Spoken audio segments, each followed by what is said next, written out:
Carpentry by NJT is based in the western suburbs and has many years of experience to assist you in sourcing any and all of your carpentry needs. Carpentry by NJT are great supporters of local soccer clubs in Melbourne's western suburbs, including ambitious State League One outfit Sydenham Park Soccer Club. Home Builders Corp, meanwhile, is a Melbourne-based construction company by the same owners with more than 15 years' experience. Home Builders Corp specialises in new homes and unit developments. With attention to detail, they work to the highest standard to satisfy their customers with a very quick turnaround. For further details about how either Carpentry by NJT or Home Builders Corp can help you, contact owner-manager Nick on 0410 576 018 or via email at nick@homebuilderscorp.com.au. Carpentry by NJT and Home Builders Corp are the proud major sponsors of the Football Out West show.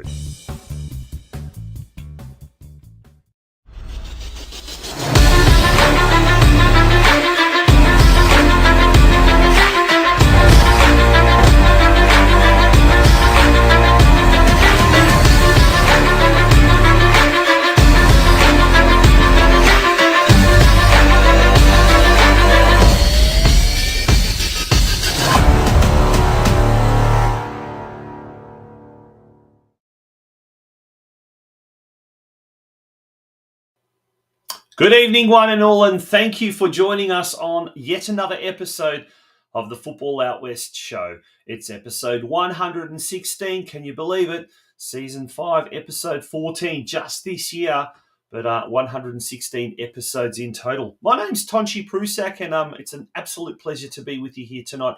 What a massive show we've got lined up for you tonight. And right from the outset, a very, very welcome back, big warm welcome, but a welcome back to my co-host, Steve Curtin. Good evening, Steve. How are you? Yeah, good. Thanks, Tonchi. After a week off, the lights have gone out here, and I think it's a bit like Lakeside Stadium. We can only put them back on just one bulb at a time, and we've got 4 towers to deal with. So we'll have to just bear with us. We might have to postpone the second half of the podcast, but we'll try and get it up and running. We'll try and get it back up. And there we go. All right. There we go. So, yeah, look, there's just a few issues with the power going around the NPL Victoria this weekend. So, for those of you that haven't heard, good to rectify that. And, yeah, as you say, Tonch, good to have a week off last week and good to be back on the show and equally as much, if not more. So, it's good to be back with you tonight and our wonderful audience that we have every week, each and every week. Big thank you to all of you. But yeah, looking forward to a bumper show tonight. As you mentioned, a whopping 5 guests. It's our most guests that we've attempted in one show for a long time. Long time. That's true. I think our PB is something like, was it like 7 in one of those episodes last year? We had someone from every particular division in Victorian football on one show at one time. So look, it's going to be a busy night, but we'll do our best to get through it. It's got a real Australia Cup feel about it, folks. We're going to be talking to 5 participants, if you like, or combatants of the upcoming Australia Cup Round 7 series of matches this coming Tuesday. They're huge. And basically, to kick it off, Chris Oldfield, the Melbourne Knights goalkeeper, he'll be joining us in about 20 minutes' time. Melbourne Knights taking on Yarraville FC from State League One. And then what a run they've had right through to round 7. Paul AGATHOULI, the Yarraville coach, who has been on this program earlier this year, he'll be coming in as well. We'll be able to talk a little bit about State League One football with him as well. We've got STEFAN VALENTINI from Oakleigh Cannons. It's a real David and Goliath battle, that one. Oakleigh Cannons taking on the NPL 3 outfit Geelong Soccer Club. And Anthony TRAJKOVSKI, without the V. He'll be joining us as the Lions captain a little bit later on in the show. And then Clifton Hill from State League 2, the lowest placed or lowest ranked club. They'll be taking on NPL 2 outfit Northcote City at John Cain Reserve. And we'll be speaking to Clifton Hill's Luke Byles. He'll be coming on a little bit later on, roughly around about 9 o'clock. So we've got a huge, huge show planned for you folks. It's all about the Australia Cup today. But, of course, we'll be looking at all the action that's happened in the NPL 1, NPL 2 and NPL 3, and indeed the NPLW. But, Steve, big shout-out. We must give a big shout-out to our super sub last week, Mark Ivkovic. who took your spot last week while you were out having a Yeah. celebration, by the way. Happy birthday to you, mate. Thanks, mate. What a debut by Mark last week. I feel like I'm pretty lucky to get my seat back tonight, but I will have some absences later in the season for a certain overseas trip, so it might not be the last you see of Mark on the show.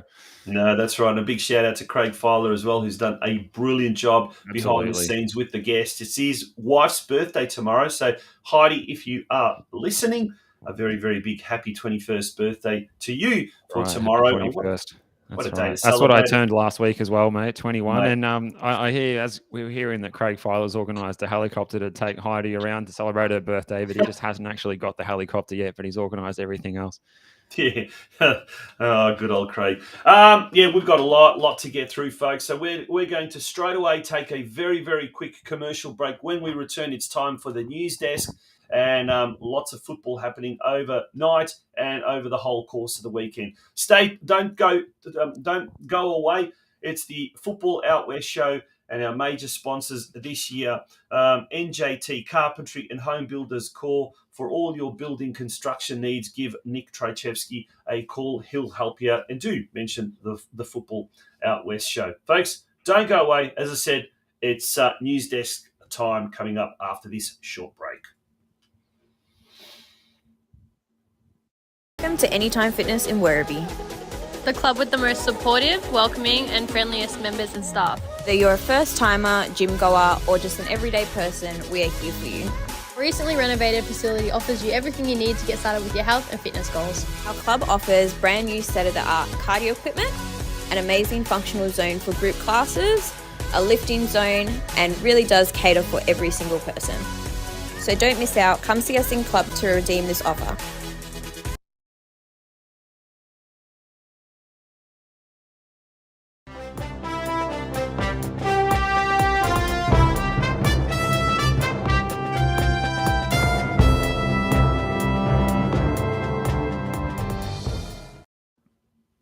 Welcome back to the Football Out West show. And Steve, over to you, mate. What's happening in the world of football? Yeah, well, I think we're debating where to start, but we'll just play it safe and we'll just start with the news that Man City have won their first ever European Champions League title this morning in a 1-0 win over Inter Milan, and Rodri with the goal on 68 minutes. And it was, look, I got up early for this one. It was a bit of a dour affair in the first half. Not a lot of open play, not really the end-to-end free-flowing classic that, I mean, you'd be mad to expect that in the final anyway, but it looked like a good atmosphere in that stadium that it was played at in the big Olympic stadium in Istanbul. And I found out that stadium was built with the hope that Turkey would host the 2008 Olympic Games. Of course, that went to Beijing instead. But it looked like a great atmosphere, and congrats to Man City for getting the title finally. And Pep Guardiola looked like a relieved man, actually. He only swung one. He didn't go crazy with another crazy change before this final like he has in previous occasions, but he threw Nathan Ake back into the starting lineup, which was a surprise. But they got the result they needed. It wasn't great football. I went back to sleep afterwards. Well, it wasn't great football, but certainly some big achievements were achieved. I like that. Erling Haaland, well, what a season he has had in 2022-23. His Champions League Golden Boot, the Premier League Golden Boot, the Premier League Player of the Season, Premier League Young Player of the Year, FWA Footballer of the Year, FA Cup, 52 goals in all competitions. That's an average of a goal a week, isn't it? Amazing achievement. And I've seen some of the comments as well and some of the articles suggesting that Manchester City achieving the famous treble, that's has a large part of that is attributable to Haaland as well, and he's got songs named after him and all sorts of things. And then Pep Guardiola, Steve, if he's not the best, is he one of the best managers in modern history?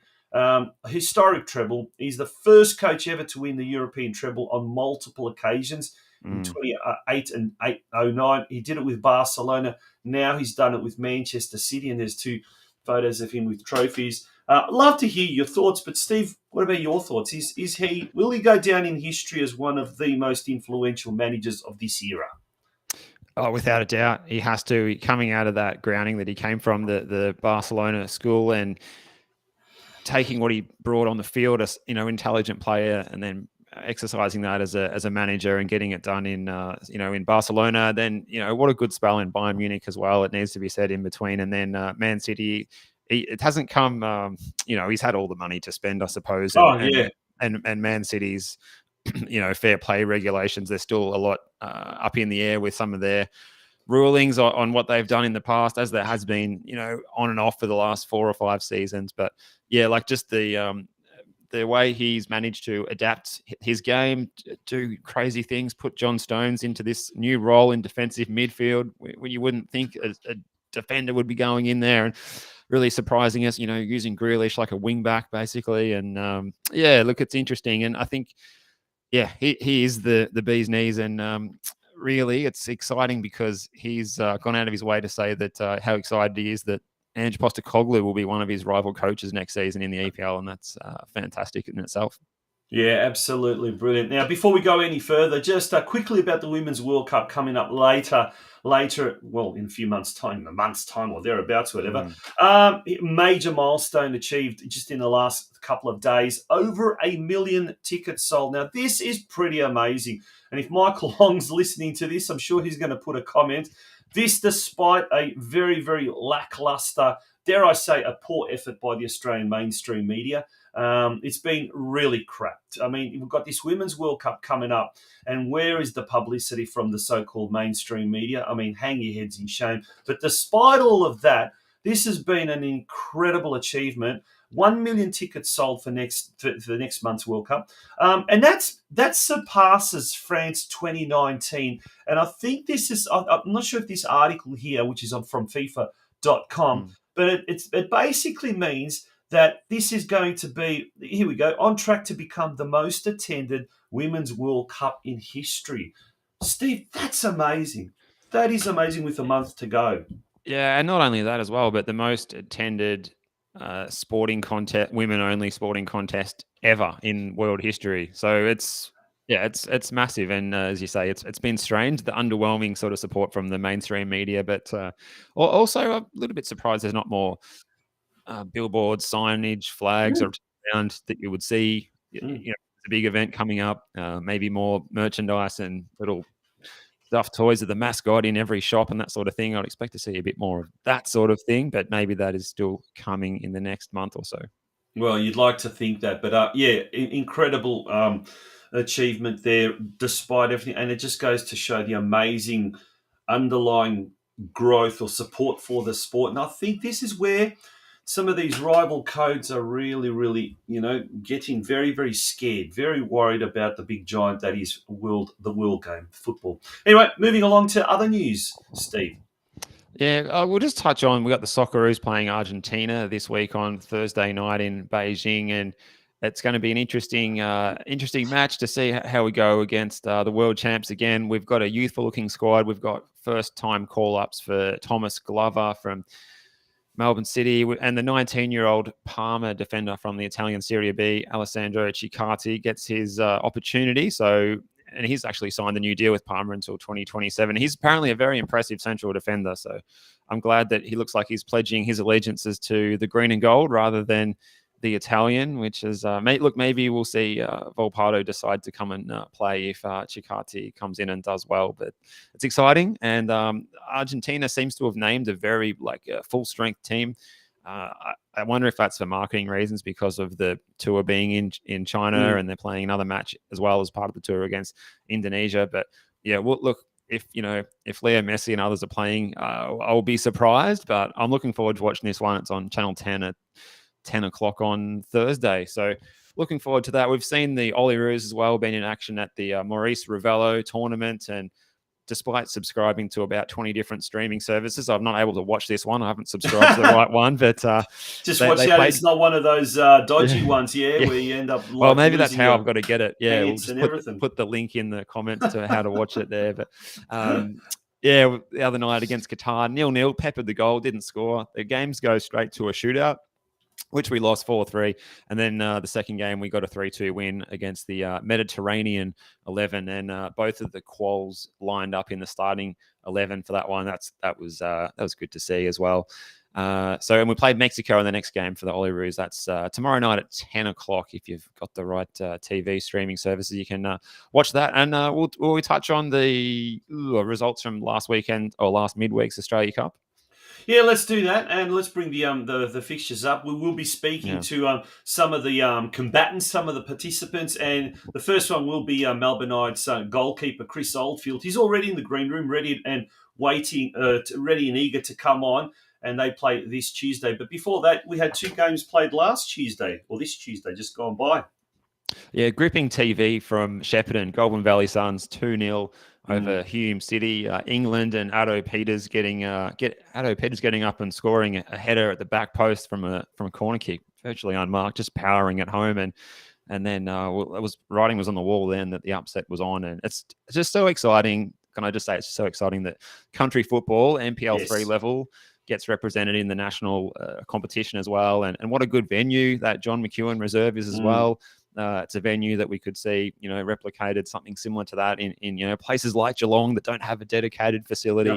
Very exciting. And then the other game as well on Tuesday, Heidelberg United being forced to extra time by St Albans.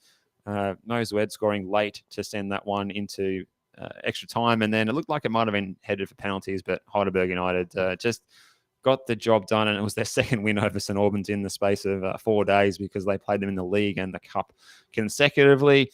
Heidelberg go through. St Albans were very close, but not quite. So those fixtures are, and we'll be there, Tonchi, at Knight Stadium on Tuesday. Looking forward to seeing you in a couple of evenings' time in real life, in person.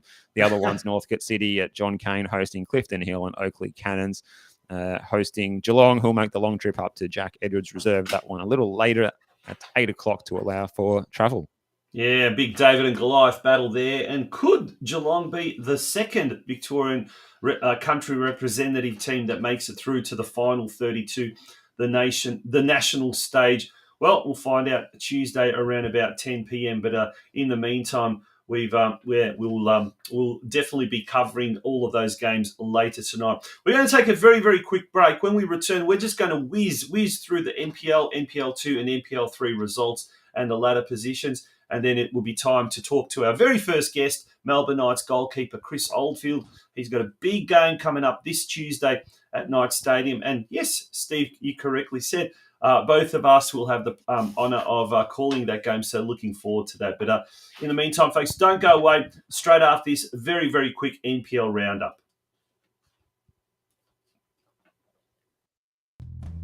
Carpentry by NJT is based in the western suburbs and has many years of experience to assist you in sourcing any and all of your carpentry needs.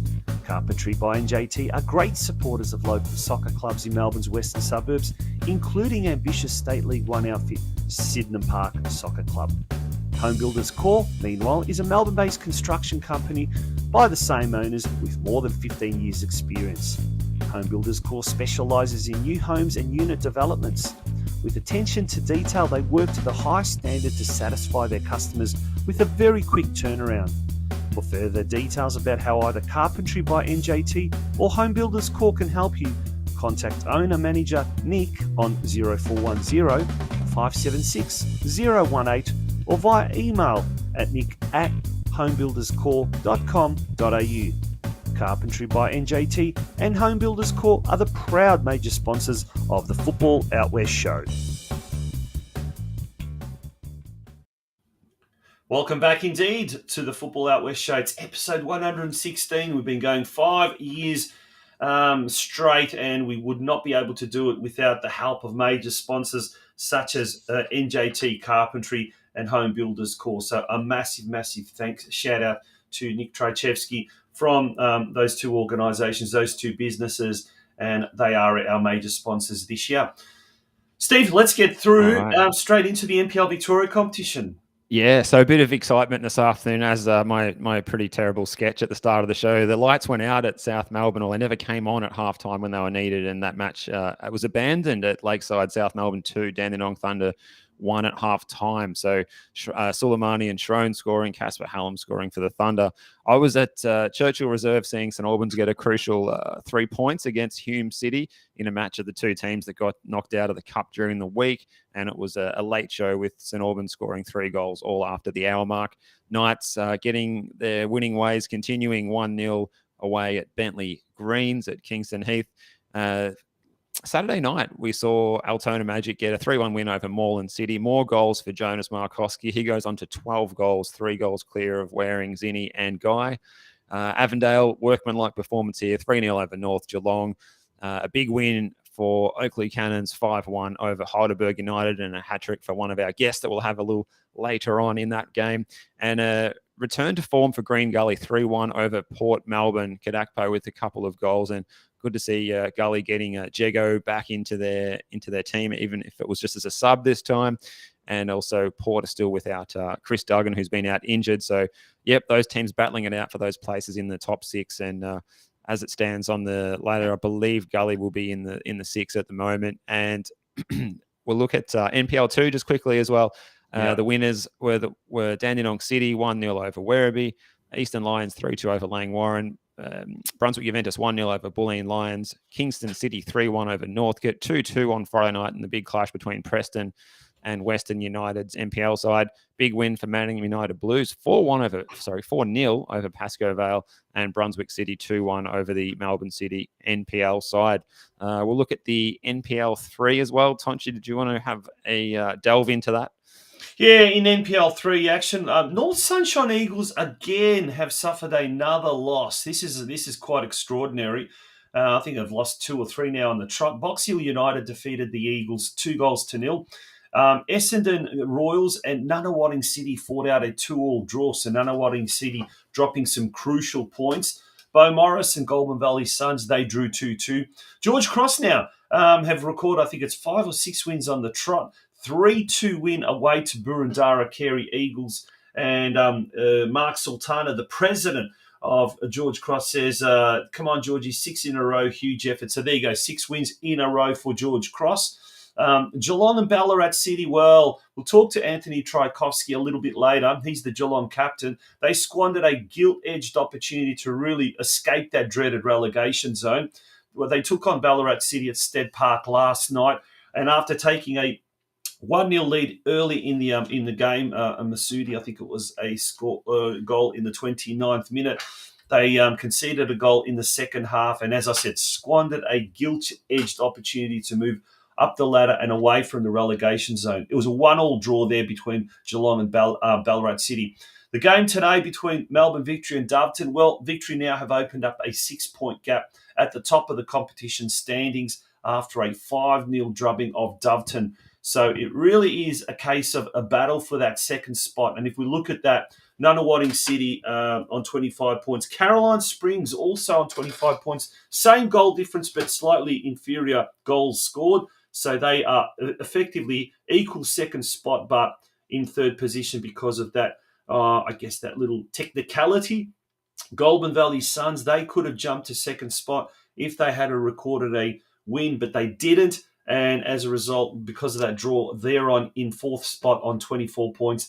And North Sunshine Eagles, they've had a really bad trot recently, but they're still within 1 win of that elusive second spot that leads to promotion to NPL 2 football.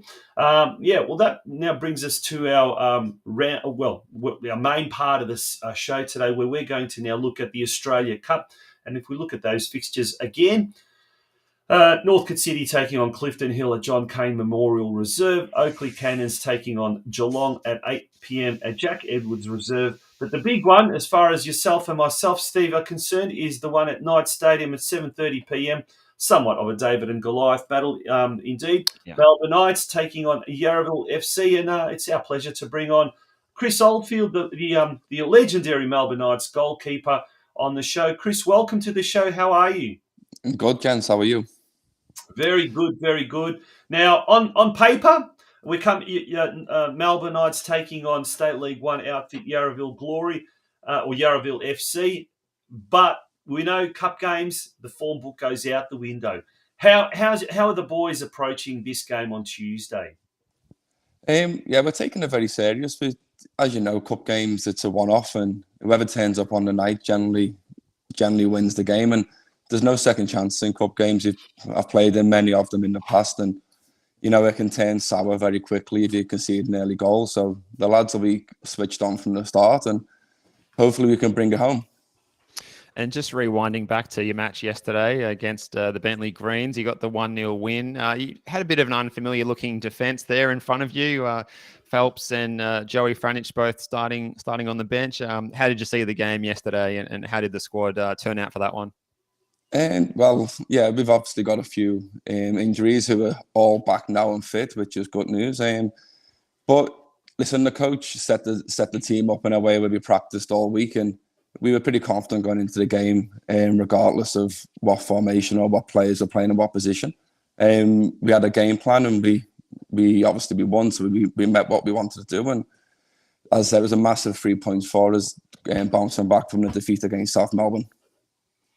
Yeah, if we look now at the road to the round 7 for the Knights, it started off with a thumping of Corio, State League 1 side Corio 6-1 at home in round 4. In round 5, another big win against Box Hill, 5-0, and then the most recent game against Bentley, which was away, a 2-0 win at Kingston Heath. You've had a mixture of teams there from State League 1, NPL 3, and then NPL. It's been slowly getting tougher and tougher, I guess, the competition. But you've done exceptionally well. Now, the Knights have been on the national stage in previous campaigns, and they know what national exposure means to the club.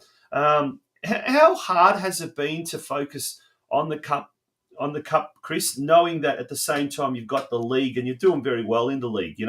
Is it easy to switch between the two and keep your focus on? The coach has implemented his game plan and the way he wants to play, and we just take every game as it comes. Doesn't matter whether it's a cup game or whether it's the league game.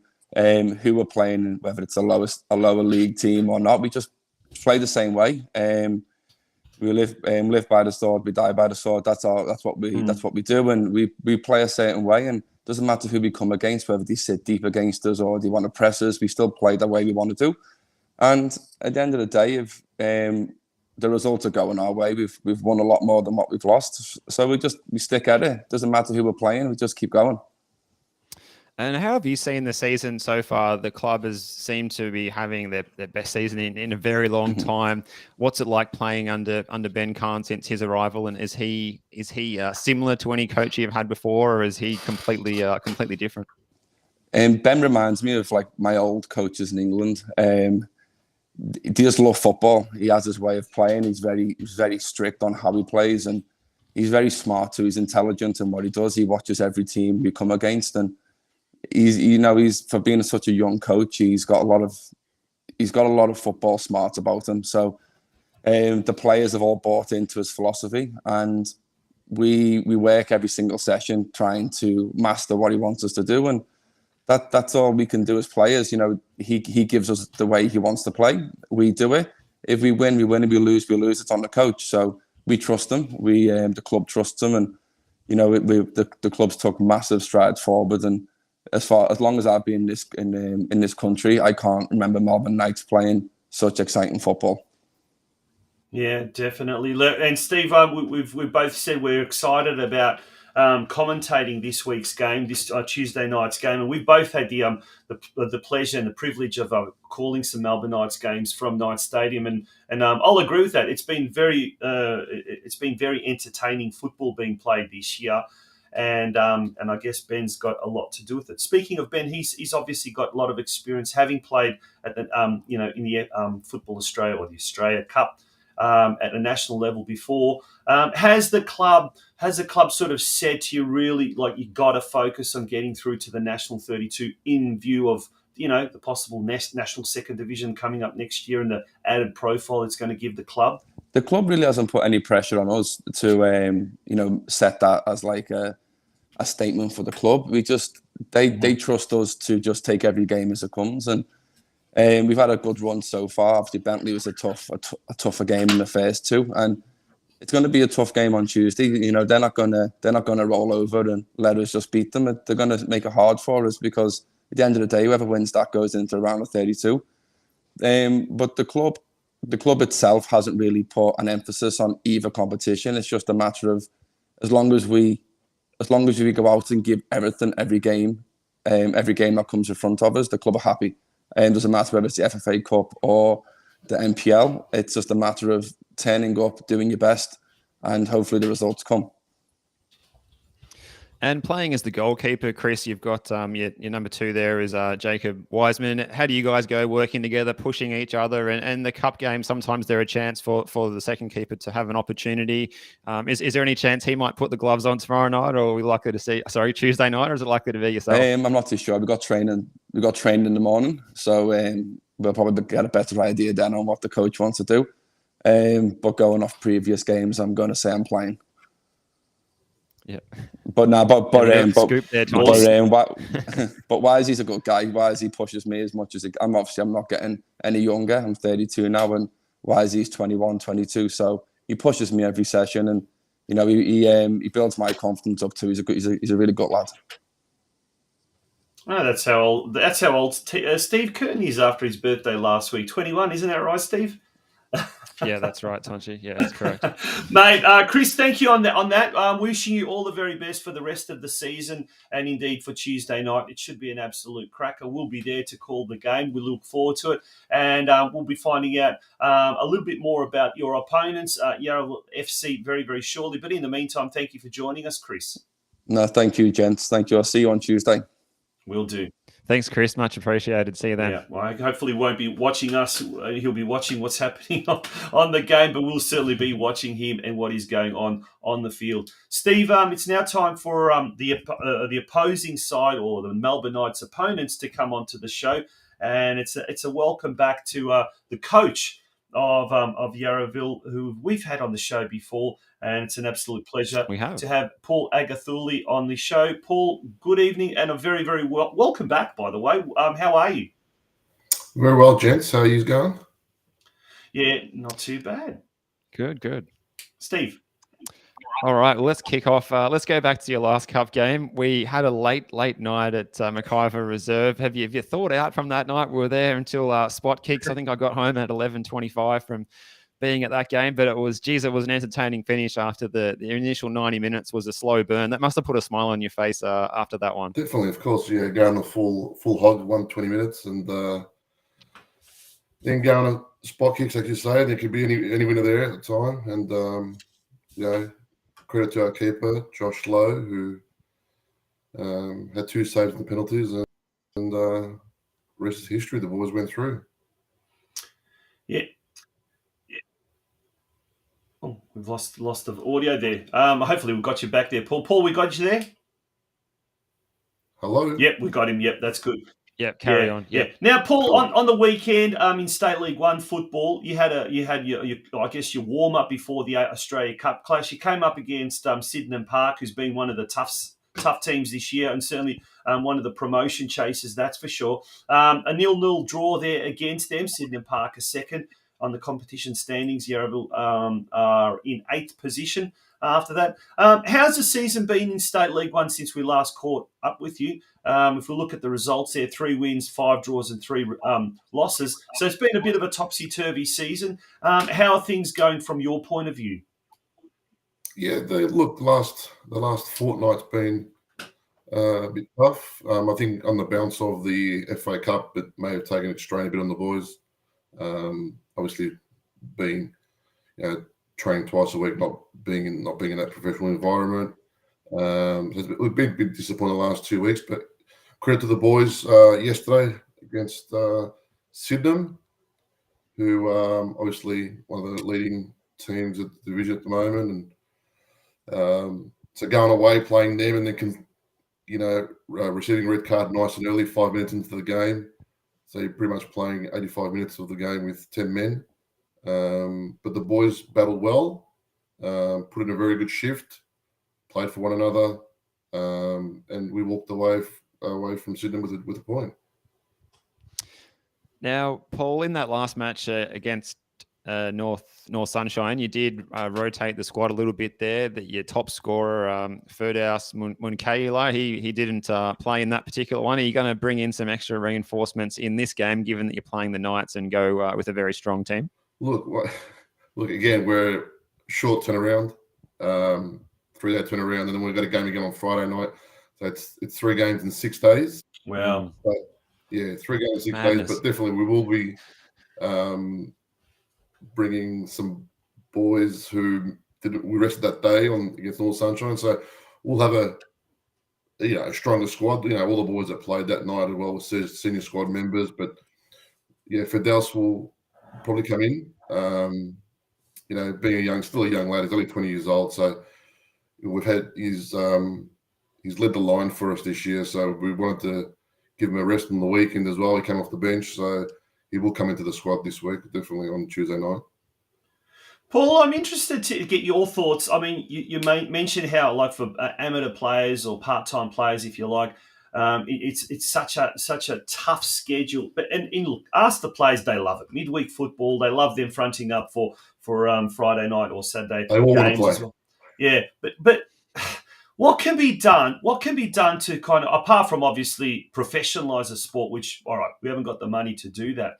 But is it a different approach to maybe training, maybe a little bit more recuperative? Monday and Tuesday having more recuperative sessions. What could be done to get some of these semi-professional teams being able to compete a little bit better with some of the teams that almost fully professional? Look, it's tough for a lot of clubs out in the state leagues where we're a lot smaller squads. Obviously, the resources, the funds aren't there to be able to have a squad of 30 and keep them all happy. So it's tough. So when you get a smaller squad of 18, 20 players, and shoestring budgets and clubs that can't raise a huge amount of funds to be able to sustain and have that big squad, it's tough. But so you got to mix it if you want to be in around the 32 or where we are at the moment, or struggle to be around 32. You gotta just take it. It's another game, as you said. The boys, if you ask the boys who wants to play tomorrow night on Tuesday night, they all want to play. Yeah, it's all about the well-being of the players, and obviously with sports science these days, and how many minutes players play in games, and looking after their health. We will, again, manage players that need to be managed. But that's the way it is for these for us, suburban teams, lower league teams. That it's just being in the final 10 in the state is huge for the club. Huge for many clubs as well. Obviously, us and Clifton Hill being the lowest ranked teams, I'm sure it'll be big for them as well on Tuesday night. But we have to give it our all with what we've got, and I'm sure the rest will be history if we are successful. Yeah.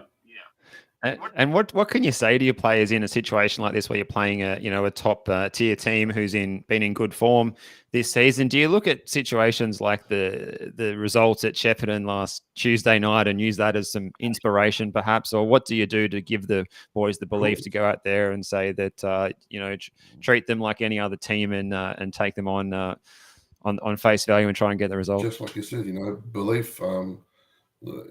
Anything can happen on you, like Chris just said before. Anything can happen on any given day. An early red card to them, a silly back pass, own goal, a set piece, goal, and nice and early. Things change then. And just like last week, like I said, GV Suns, probably they weren't expected to win. A bit like us on Tuesday night, but magic of the cup. They got their goal nice and early in the first half, and then they brought on confidence and finished them off for the second half. So, you look at just, that Ted Lasso show. Anything can happen. A bit of belief. Yeah. Anything can happen. That's right. Stick that up on the wall in the change room. Yeah.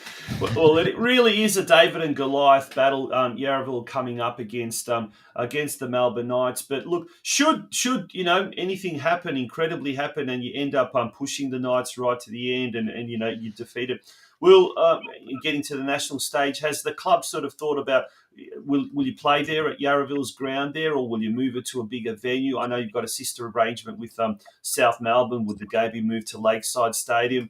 Has there been any talk about that, or just one thing at a time?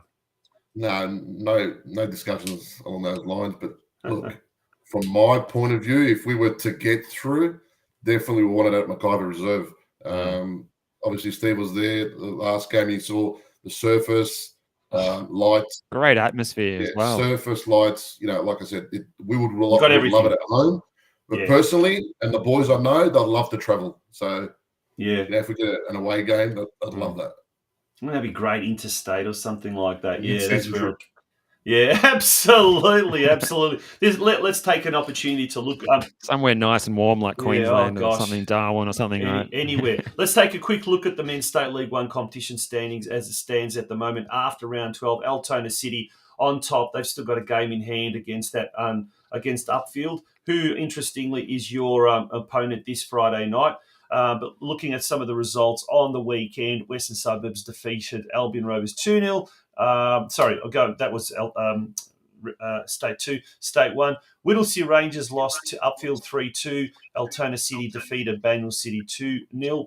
Brimbank Stallions and Whittlesea United played a 1-1 draw. FC Strathmore defeated Corio on the road 3-2. And as we mentioned, Sydenham Park and Yarraville 0-0. And Westgate defeated Keilor Park 4-3. Wasn't very easy, but this Friday night you've got a big game coming up against Upfield away from home, a Friday night. So short turnaround. How are you approaching this week, obviously with Tuesday night's game and then Friday night's game as well? How are you approaching this week, Paul? Look, definitely, again, we'll have to reassess after Tuesday night's game for Upfield on Friday. Look, they're in very good form. I was there watching them on Friday night, so I just got the boys firing. Look, they've had some new inclusions to their team, so they've strengthened since their round one. When we played them since their first half of the season, we played them round 2, so they've strengthened since then. Look, they're well structured. They've been in some good form, but like I said, we'll assess that come Wednesday, Thursday, once we know how the boys are feeling. But look, it's another Friday night game for us. We love these night games, so we'll go down there with the result from yesterday's result, giving the boys some confidence. Going down to Sydenham, and I think we're the first club this year to not get scored against, so we get the clean sheet. So it's the first game that Sydenham hasn't scored the goal in this year, and early on they was banging in 4s and 5s. So it was good for us to, like I said, 85 minutes, 10 men, not concede against them, and walk away with a point was a huge effort on the boys. Steve, any last questions? All right. Well, that's all from me. I think we're over time, but thanks very much for your time tonight, Paul, and good luck in a couple of evenings' time when you go to Summer Street and take on the mites of the Melbourne Knights from the top flight of Victorian football. And congratulations on a great cup run this far, but certainly from a Yarraville point of view, may it continue. Yeah, thanks, gents, and we'll definitely catch up on Tuesday night and look forward to it. Good game.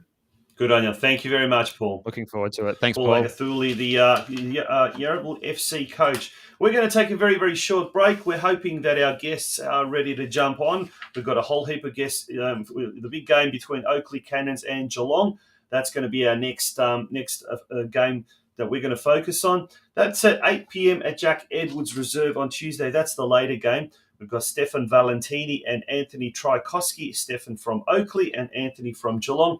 They'll be joining us shortly after this short break. Folks, don't go away. A lot to get through tonight's special Australia Cup-themed episode of the Football Out West Show.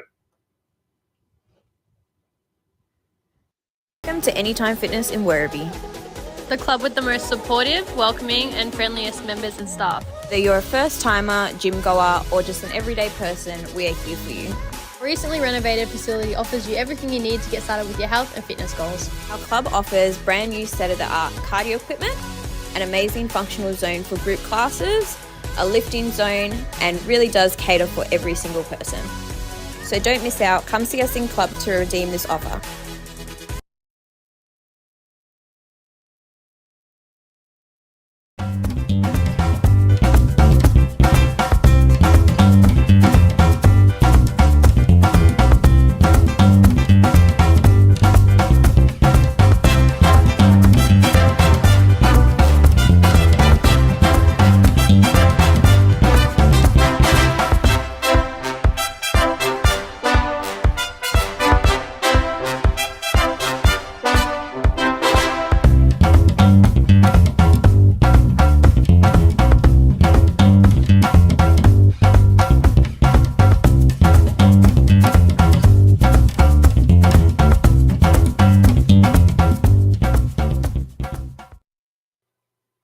Welcome back to the Football Out West show. We'll be speaking to STEFAN VALENTINI from the Oakleigh Cannons. He's just jumped into the green room and he'll be joining us very shortly. But before we do that, Steve, let's have a very, very quick look at the women's NPLW competition. We'll bring that ladder up there, the round 13 standings. We had Calder United defeat Alamein 5-0. Bayside United defeated Boroondara Carey Eagles. This is a big result. They defeated them 2-1. So as a result, the Eagles now have surrendered top spot on the competition standings. Box Hill United defeated Southern United 4-2.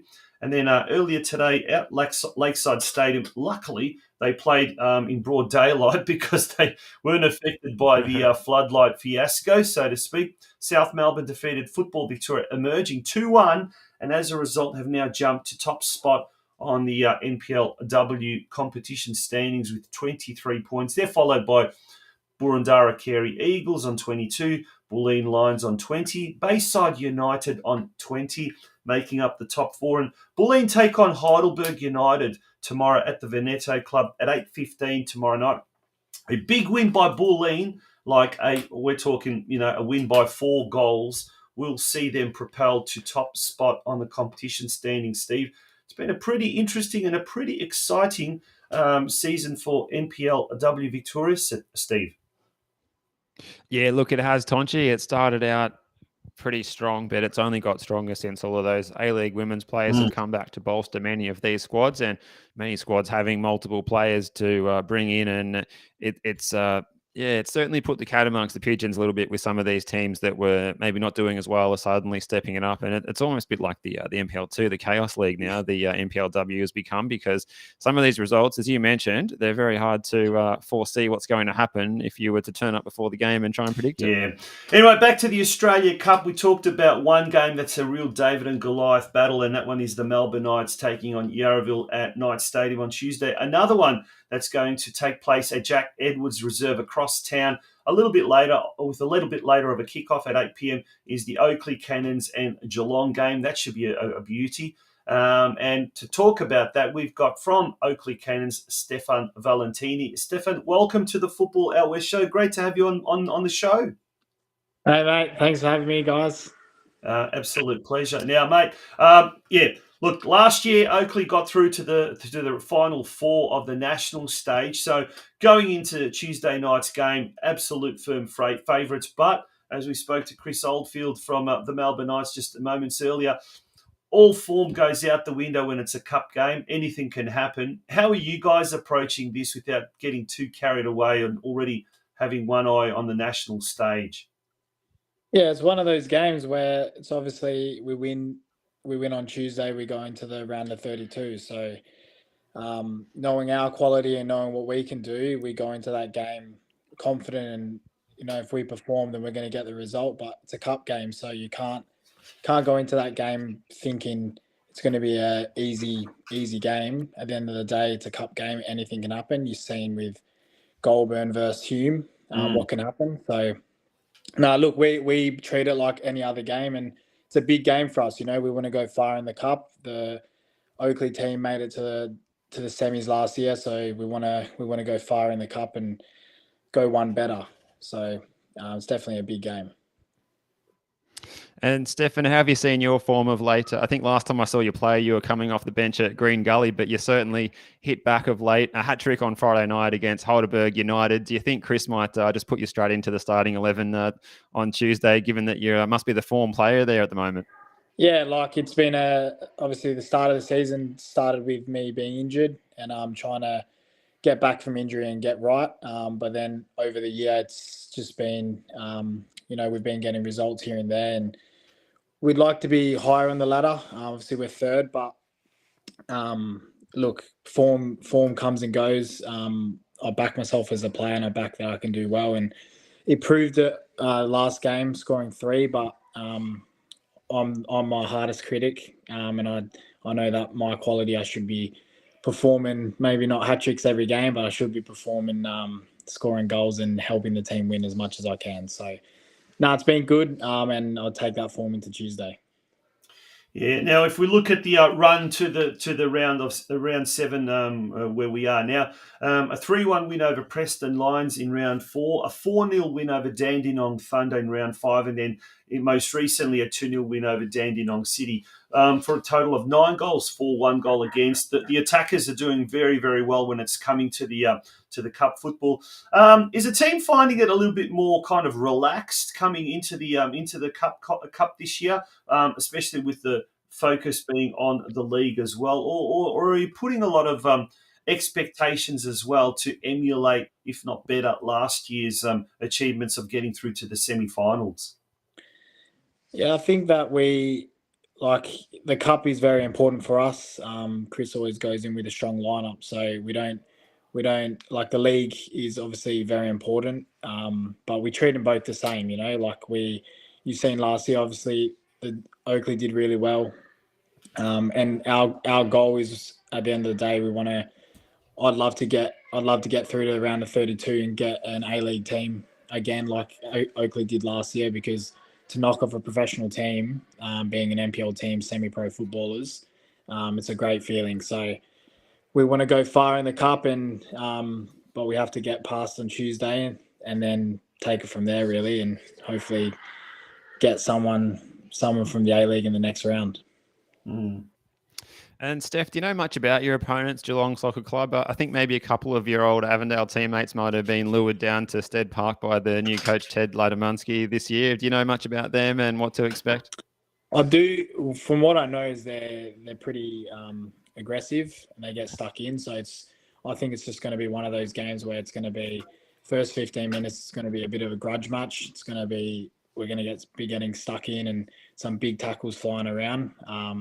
And then we'll just see who has the quality and who can withhold that pressure and, yeah, really just use their quality and put the goals in the back of the net. And we just have to be smart, like we obviously played on Friday. We've had a little bit of a break, and then we have Tuesday and then a game Friday. So we got to go into this game like it's a final at the end of the day and just get to where we want to. We want to proceed to the round of 32. So. No, I don't know too much about him, but I do know that it's not going to be easy. And from what I've been told, it's going to be a tough game for sure.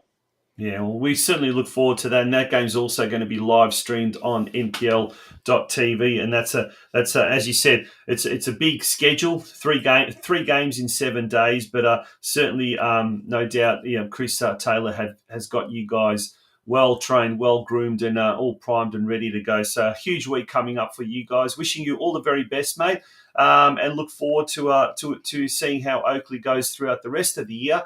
And there's a lot to play for, not just the Australia Cup, but also indeed the league itself. So, Stefan, thanks for joining us and wishing you all the very best for season 2023.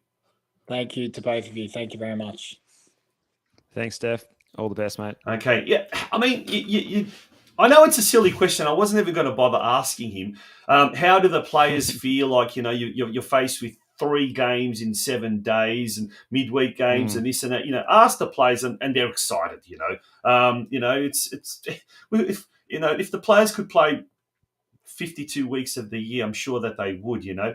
But that's right. And you think. Physically. You look at that Avondale squad as well. Last time I saw them in person, it was out at Green Gully, and they're it's a very deep squad, very good talent all through all lines of the park. And those players, they want to get out there, get a result, and put themselves in the spotlight against an A-League team, and see what they can do against the next level, because they will back themselves again as they did last year. Yeah. So if we look at that NPL Victoria competition standings, Avondale just doing so well. South Melbourne obviously got that game in hand with the Dandenong Thunder. They were 2-1 up at the halftime break when the game was suspended due to the floodlights not working. So that game is to be caught up. Oakleigh Cannons doing very well, and so too are the Melbourne Knights this year. And then there's a real battle for the 5th and 6th spot at the moment. Altona Magic in red hot form. We mentioned this a couple of weeks. They've got a really good opportunity now to jump into that elusive 6th position. But and playing Green Gully this Friday night, if I'm not mistaken. That should be a corker. great Some match. big games coming up this weekend in the NPL Victoria competition. Melbourne Knights taking on Port Melbourne Sharks on Friday nights at home. So another quick turnaround. Heidelberg United and South Melbourne, the big Greek derby at Olympic Village, also on Friday night. Oakleigh Cannons and St Albans at Jack Edwards Reserve on Friday night. And as you mentioned, Steve, Green Gully hosting Altona Magic. What a big game that is going to be. And then on Saturday, we've got Moreland City at home to Avondale FC, Dandenong Thunder at home to Bentley Greens, and then Hume City at home to North Geelong Warriors. And that is the NPL Victoria competition. But let's return to the big Australia Cup round of 7 clash at Jack Edwards Reserve. We've talked to Oakleigh Cannons, and now it's time to talk to the captain of the Geelong Soccer Club, a very frustrated captain, Anthony TRAJKOVSKI, because as we welcome Anthony to the show, Anthony's been injured for the last 5-6 weeks, and he's been itching to get on the field.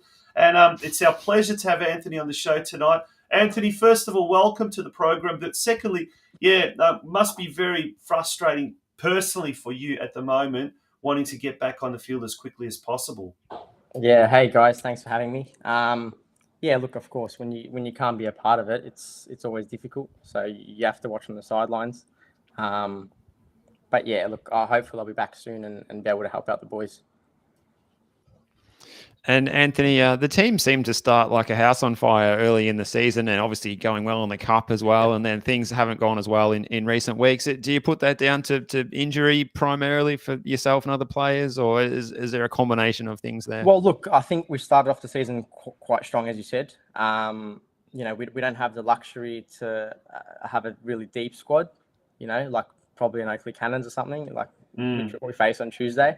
So that's obviously a difficulty for us. And with a few players out, it does hinder the chance of obviously being up there with the other teams. So we started off really strong. We've struggled the last few months, but I think we've got the players, we've got the mentality.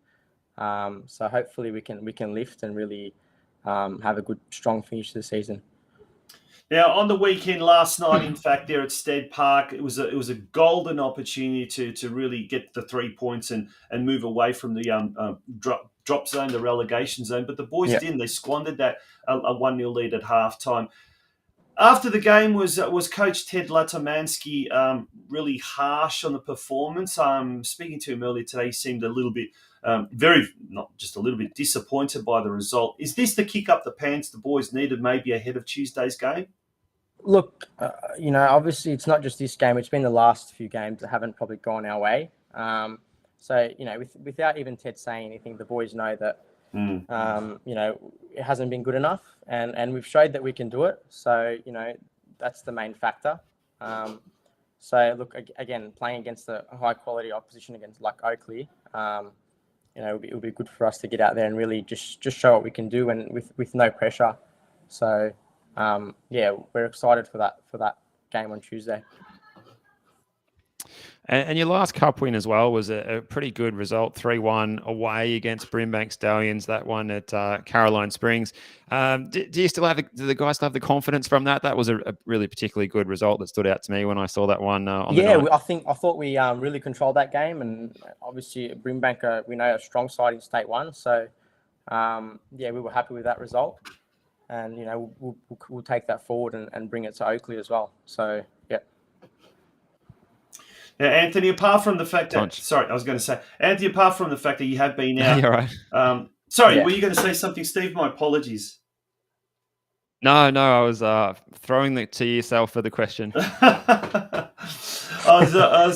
There's a bit of a delay, unfortunately. It really looks like... I think there is. It's apologies for that. There is this little bit of a delay. We're in 3 different locations, and just for people at home, just to understand, it's not us trying to be rude, talking over the top of each other, but we're just, that little bit of a delay sort of sometimes throws us we're always off. Nice to each other. We are indeed. Anthony, speaking of being nice, you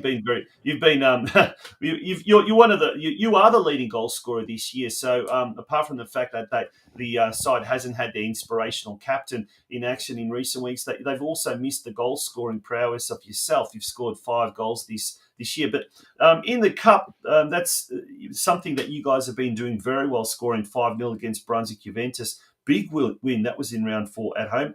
2-1 against Hampton East, and then, as Steve mentioned, 3-1 against Brimbank Stallions. In the Cup, have you felt a lot more freer to express yourselves as a collective, that is, and hence that has shown in the way you've scored the goals on a regular basis in those 3 games? Yeah, I think so. Look, as everyone says, Cup games obviously a one-off. So, and we also have a bit of a change in personnel as well. So it gives other players opportunities to sort of come in and sort of show that what they have. So, yeah, we've been able to put away the goals in the Cup games, which is evident, obviously, from the results. Mm-hmm. Yeah, so I think you're right. It could be a factor of that, just a bit more freedom, obviously less pressure, and probably a little bit of uncertainty as to who we're playing as well. That brings that on board too. And Anthony, what's it been like playing under Ted Latimansky, an experienced figure that it's been brought to Stead Park this season? And on a serious note as well, do the players make any jokes about another Ted who's a coach, Ted Lasso? Yeah, look, there's a few jokes about the name Ted, but look, Ted's great. Ted's been great, and he's helped me as well. Obviously, this is my first year as captain at the club. I've been here for a few years, but he's been fantastic. And look, we've shown that we can perform. We've just had a bit of a dip, and the morale in the dressing room is really good, and it hasn't dropped off at all. With the poor performances, so that's a positive sign. We do have a younger group, I would say, but in saying that, we've shown that we've got the quality, and hopefully we can put that forward in the last few games that we've got to go.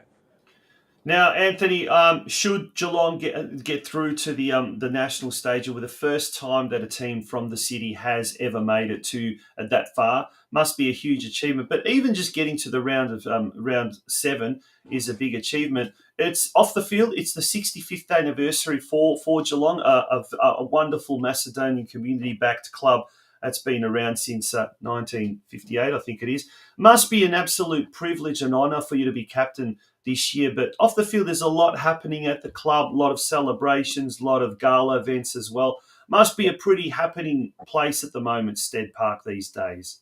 Yeah, definitely. It's a big year for the club, 65 years.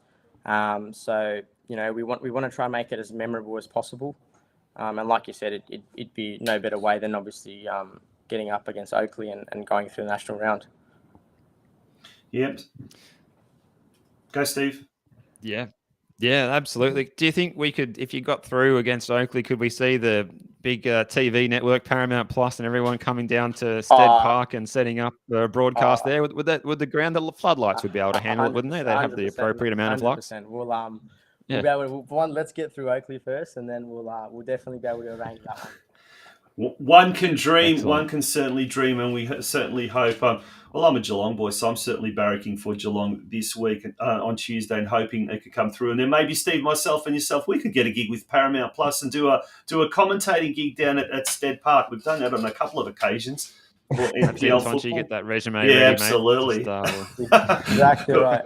It would be fantastic, Anthony. All the best for Tuesday. It's going to be a Herculean task, but as you said, it's cup football. Anything can happen, and we're certainly fingers crossed, toes crossed, everything crossed that Geelong could get over the line.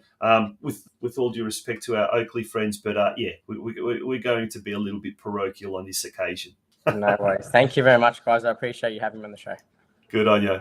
Thanks for coming on, Anthony. All the best. Anthony TRAJKOVSKI. And Steve, myself and yourself, we were co-hosts last year of the Geelong Region Soccer Show. So, of course, we're going to show a little bit full disclosure. Yes, that's right. Yeah, we're going to show a little bit of leeway there. What's that thing on the famous BBC World Football phone-in? You have to declare your allegiances before you go on there to ask a question. Absolutely. That's right. Yeah, something Look, like that. And it's in football terms, football circles, you often find yourselves wearing multiple hats. But either way, it's just great to have midweek football. It's great to have all of these games. It's just nothing better. Absolutely nothing better. We're nearly coming to the end of our show. We still haven't looked at one of the games, the one that's going to be at John Cain Reserve. It's going to be a Greek derby between two sister clubs, Northcote City and Clifton Hill. the inner northern suburban derby, near neighbours and everything. So it should be an absolute corker of a game. We're going to take a very, very quick break. When we return, we'll be talking to Clifton Hill's Luke BYLES, who will be giving us a bit of an insight into this State League 2 side that has gone all the way, and they are just one step away from hitting the national stage. This is going to be an absolute phenomenal opportunity for both these sides. Don't go away, folks. It is the Football Out West Show, episode 116, and we'll be back very, very shortly after this break. Carpentry by NJT is based in the western suburbs and has many years of experience to assist you in sourcing any and all of your carpentry needs. Carpentry by NJT are great supporters of local soccer clubs in Melbourne's western suburbs, including ambitious State League 1 outfit Sydenham Park Soccer Club. Home Builders Corp, meanwhile, is a Melbourne-based construction company by the same owners with more than 15 years' experience. Home Builders Corp specialises in new homes and unit developments. With attention to detail, they work to the highest standard to satisfy their customers with a very quick turnaround. For further details about how either Carpentry by NJT or Home Builders Corp can help you, contact owner-manager Nick on 0410 576 018 or via email at nick@homebuilderscorp.com.au. Carpentry by NJT and Home Builders Corp are the proud major sponsors of the Football Out West Show. Welcome back to the Football Out West Show, and we'll take one last look at those fixtures coming up this Tuesday. Melbourne Knights at home to Yarraville FC, 7:30 p.m. Knights Stadium. Tune into that on NPL.tv. Steve Curtin and myself will be calling that game. A little bit later at 8 p.m, Oakleigh Cannons will be taking on Geelong Soccer Club. All these games are being live streamed on NPL.tv and on the Australia Cup YouTube channel, I do believe. But the game we're going to be talking about now is the one that's going to be taking place at John Cain Memorial Park there in Northcote at 7:30 p.m. kickoff. If it's raining, if it's cold, if it's wet and windy, it doesn't matter. There's a magnificent grandstand there at John Cain Memorial Reserve to take cover from. But the action on the field is going to be hot, Steve, because near neighbours and sister clubs, Clifton Hill will take on Northcote City in what should be a ding-dong battle, with one of those two teams set to grace the national stage. And it could be no more bigger incentive than that. And as a result, we're now going to be talking to our next guest, our fifth and final guest for tonight, Steve.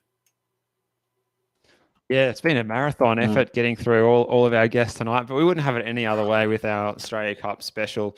And without any further ado, I believe he's in the green room. We're going to get Clifton Hill player Luke BYLES onto the screen. Good evening, Luke, and thanks for joining us. How are you doing this Sunday evening? Yeah, not too bad. Yourselves? Yeah, really good, actually. We're a bit tired. We've gone through almost 5 guests. You're our fifth one, but we love it. As much as the players talk about loving this tempo of 3 games per week, midweek action and all of that kind of stuff, we certainly love doing nothing more than talking about football. Can't get better than this. And, mate, for the part-time players of Clifton Hill, it may seem daunting physically and playing 3 games in the space of a week, but, geez, it must be exciting as well, midweek cup action under lights.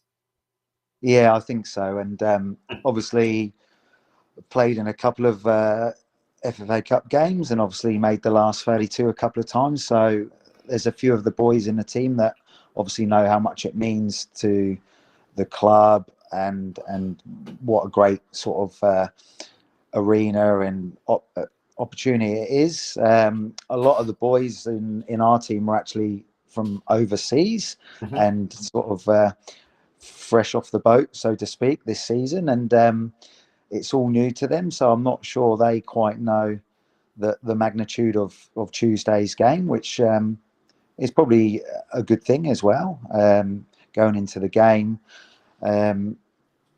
as I suppose underdogs, but with everything to play for. And Luke, how was your role in the team integrating all of those players? You're an experienced player. You've been here in Australia for a long time, something like 150 games for Heidelberg in the NPL under under George Katsakis. The player that knits everyone together and uses your experience at the back of the pitch there.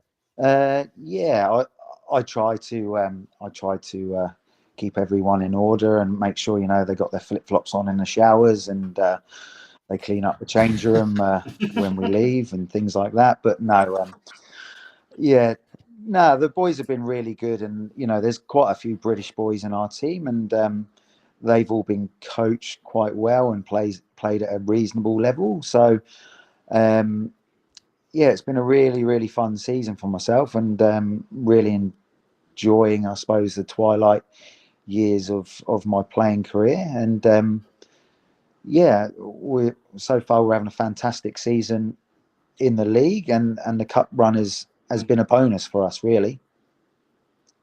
Yeah, let's digress to the league, and we'll bring up the league ladder competition standings after the weekend's games. Albion Rovers lost to Western Suburbs 2-0. Altona East Phoenix defeated Epping City 2-0. Lately United had a massive 7-1 win over Altona North. Westvale Olympic 4-1 winners over Mill Park, and Hume United and Hoppers Crossing, Brenton Ray's team, they fought out a high-scoring 3-3 draw. But as a warm-up to, as a prelude to Tuesday's game, you had a big 5-0 win over Geelong Rangers on the weekend. You're sitting very, very pretty at the top there. 9 wins, 2 draws and 1 loss. And certainly, even though you're sitting pretty at the top, one bad result could see Altona East or even Western Suburbs jump there, overtake your position. So certainly you can't take the foot off the pedal. But by and large, it's been a very, very good season on the park for Clifton Hill. Yeah, definitely. And I think there were some lessons to be learnt from last season. Obviously, being relegated was probably a really, low in Clifton Hill's history. And obviously the board, Michael and others, I don't need to name them all, they know who they are, have set out with one thing to do this season, and ultimately, and that's to get promoted and win the league. So at the moment, all the boxes have been ticked so far, but like you said, winning a league's not easy, no matter what level it's at. And even though we're sitting top, we've actually only conceded 2 goals, and I think we've had 10 clean sheets, and we're still only three points clear at the top. So we've really got to keep on top of it, and keep those wins coming, and hopefully by round 18, then we should be sitting comfortably to definitely get promoted and ultimately win the league. So yeah, really exciting, and like I said, really enjoying it. And I think going back to your question earlier about the cup game midweek, I've always hated training, so playing on Tuesday is more games the better. Yeah, I'm happy to play on Tuesday, especially playing probably at Northcote pitch. You haven't seen our pitch at Clifton Hill at the moment. It's not the best. So it'll be nice to see some grass and see the ball roll properly when you pass it. So it's exciting. Yeah, definitely. And it looks going to be a big night on Tuesday. I can already almost smell the meat on the stick on the rotisserie going round and round there at John Cain, and the big grandstand there will be packed out, I'd say. But what do you know about your opponent, Northcote City? They're sitting mid-table in NPL 2. Obviously, you guys are making all the right moves in your competition in the league. But what do you expect from them? Look, I expect them to be fitter, quicker, knock the ball around a bit sharper. From what I can gather in that league at the moment, it's very, very tight from sort of the top position down to the relegation. I think there's only about 4 points in it. So it's a little bit like the championship overseas. It's probably one of the hardest leagues to get out of and get into the top league. And it's so competitive. So they're obviously coming off a couple of negative results over the last couple of weeks. So no doubt they just want to have a little bit of a bounce back and get their season back on track. And obviously a cup game midweek against a lower opposition that gives them a good chance to do that. But we're the underdogs, and we've got just as much right to be there as they have, especially with our run. I think we've only probably played one team in a lower league than us, and that was Sale away to start our cup run. But the rest have been higher opposition, and we've definitely held our own, and if not, shown that we're a really good team this season. Yeah, let's go through some of those results of the past cup fixtures. Sale United in round 3, 7-0 drubbing of Sale United. Then in round 4, equally impressive 4-0 win over Mornington. The most impressive after that was the round 5 win over Port Melbourne, 1-0 at JL Murphy Reserve. And then last round against a team that has tasted the national phase football, cup football, South Springvale, a 3-1 win. So total of 15 goals for 1 against. Very, very impressive in the shootout stakes. So that's something that no doubt you'll be probably looking on Tuesday for the attackers to be in fine form. But how are you going to approach this? Will there be a light training session, or you're not training until Tuesday? Are you going to take the day off from work or whatever you do on Tuesday? How are you personally going to be approaching this week's game or this Tuesday's game? Yeah, look, me personally, obviously we've got tomorrow off anyway, so I think that's probably helped us. But I think Tuesday will be back to normal and work, and then obviously get up for the game. But yeah, there's no session in between, and that's the way we've done it throughout the campaign. So we thought, rather than change something, let's keep it with what's working. So yeah, the boys will obviously like to think they'll do a little bit over the weekend on Sunday, or not Sunday today, or tomorrow at least, and then be right to go on Tuesday.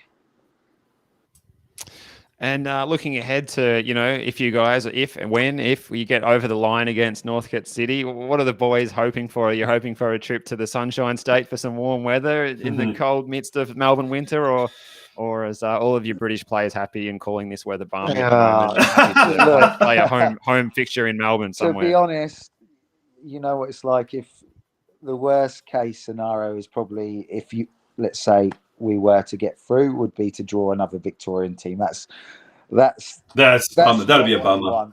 Basically, it's a bit lame. Yeah, you want a nice away trip that we can have a bit of a team bond in, and possibly get another result in a different state. Other than that, an A-League team at home. I mean, imagine that, an A-League team playing Clifton Hill from State 2 on a Tuesday night, and that'd be pretty good, wouldn't it? Amazing. Yeah, fantastic. Now, Luke, past Tuesday, past this year, what are your thoughts on your own personal side of things? Are you looking at pulling on the boots again next year for Clifton Hill? Should Clifton Hill get promoted, or is it time to give the game away? Or are you looking at maybe dropping down a couple of divisions? What's on the mind of Luke Byles going into 2024? To be honest, I don't know. Let's see how I go this season. I might have one more in the legs, and basically, if we win on Tuesday, we get backpacks from Michael at Clifton Hill. So let's see if he holds that end of the bargain up. So if we do well, we get promoted, and we do well in the cup, maybe he can persuade me for one more season. That's if he wants me, that is. But no, for me personally, the body's feeling good, and it's been really, really enjoyable this season. We've got a great bunch of lads, some boys I've already played with previously at Heidelberg, and the boys that they brought in this season, that they've all been brilliant, and collectively as a squad, as a club, it's all working perfectly at the moment. So that the win on Tuesday would be absolutely magic. We'd love to get through to the last 32, but obviously we've got to respect the opponents in Northcote, who obviously want to do the same thing. So it should be a great game. So obviously, if you get a chance to come down and watch, I think it's going to be a cracker, to be honest. And I think it could go either way. We might even have extra time. We might even have penalties. There we go, folks. 3 mouth-watering fixtures in round 7, or to complete round 7 of the Australia Cup Victoria phase. Melbourne Knights taking on Yarraville City, 7:30 p.m. at Knight Stadium. Oakleigh Cannons taking on Geelong Soccer Club at 8 p.m. at Jack Edwards Reserve. And the big one there at John Cain Memorial Park at 7:30 p.m. The inner northern suburbs derby between Northcote City and Clifton Hill should be a cliffhanger. Luke, thank you for joining us here on the Football Out West show. Wishing you all the very best, not just for this game on Tuesday, but for the rest of 2023 and certainly beyond, depending on what you want to do. Thank you. Appreciate it, guys. Thank you very much. Good on Thanks, Luke. Good luck on Tuesday. Yeah, should be a fantastic Tuesday night of football, folks. If you can get down to one of the suburban grounds, do so. It would be great to see some big crowds at all of those games. But if you can't get there for whatever reason, or if you are tuning in from interstate or indeed internationally, make sure to then tune into the live streams happening on npl.tv. Steve, that brings us to the end of the show. Wow, big show tonight, but we enjoyed it as much as the players and the coaches enjoy it. We loved it as well. Yeah, that's right. I felt a little bit tired and weary before we kicked off tonight, Tonchi, but I feel like getting out there and maybe heading across the road for a kick in the park. And I just feel all fired up and excited. You do that, my friend. You do that. On that note, folks, thank you very much for joining us on the Football Out West show. Tomorrow, we will be talking to, as part of the Game of Two Halves podcast, we'll be speaking to Dermot Tebb and Andrew Burgess from Futsal Ballarat, which runs the Futsal Geelong competitions. With the news last week that Football Victoria are launching the F League and the state leagues for juniors later this year once the winter season finishes. We'll be talking all things futsal down in Geelong as well. And we'll also be hopefully talking to someone else from the Geelong Soccer Club ahead of their big Australia Cup clash coming up this weekend. Plus, we had the Victorian Country Championships in very, very cold Ballarat over the weekend. We've got some footage and we've also got a lot of the results from all of the Geelong teams that took part. That is in the Game of Two Halves podcast tomorrow. Plus, there's also a UEFA Champions League flavour in the global game segment. We will be having will be having Simon Hill, the famous Paramount Plus commentator, joining us as well, who is a massive, massive Manchester City fan. All that and a lot. He must be excited today. Oh, geez, I tell you what. Hopefully he hasn't got laryngitis, so he'll be able to get on the show tomorrow. But all that and a lot more on tomorrow night's Game of Two Halves podcast, which will be simulcast live here on the Football Out West Soccer Show Facebook page and YouTube channel. So, folks, if you didn't get enough of a football fix tonight, make sure to tune in tomorrow night at 8 p.m. Steve, good night. Good evening, Tonch, and good evening, viewers and listeners. Bye-bye.